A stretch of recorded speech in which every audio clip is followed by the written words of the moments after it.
경기도 경제과학진흥원은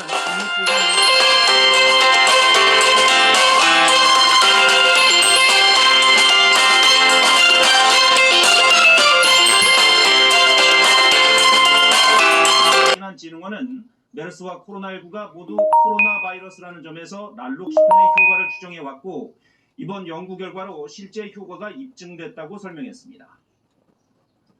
네, 중국 코로나19 상황도 자세히 보겠습니다. 베이징에선 지난 11일 57일 만에 확진자가 발생한 뒤 불과 나흘 만에 전체 환자가 79명이 됐습니다.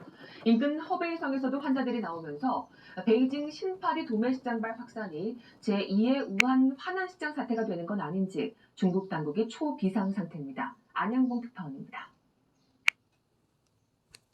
중국 보건당국은 어제 중국 전역에서 49명의 환자가 발생했다고 밝혔습니다. 이 중 10명은 외래 유입 환자이고 나머지 39명은 중국 본토 발생 환자입니다. 지난 11일 57일 만에 확진자가 나온 베이징에서는 또 36명의 환자가 나왔습니다. 발생 나흘 만에 전체 환자가 79명으로 늘었습니다. 중국 보건당국이 공식 환자로 잡지 않는 무증상 감염자도 6명이 나왔습니다. 특히 인근 허베이성에서도 3명의 확진자가 나와 베이징발 환자가 다른 성시로 확산하는 게 아닌지 우려를 낳고 있습니다. 허베이성 확진자는 신파리 시장발 1호 환자인 지난 11일 발생 환자와 밀접 접촉한 사람들입니다.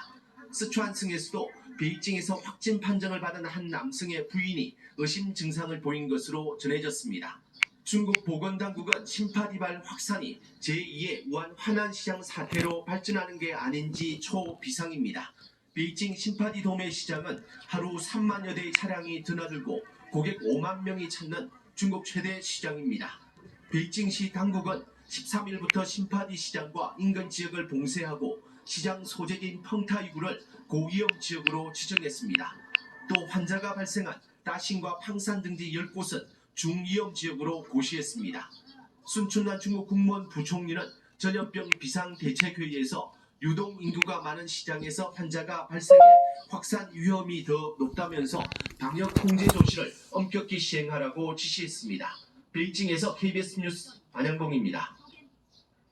조지 플로이드의 장례식 이후 미국 내 항의 시위가 잠잠해지는가 싶었는데요. 이번엔 애틀란타에서 경찰 총에 맞아 흑인 청년이 숨지는 일이 발생하면서 시위가 다시 격화되는 분위기입니다. 백악관 근처에는 주 방위군이 다시 배치됐습니다. 워싱턴 금철영 특파원이 보도합니다.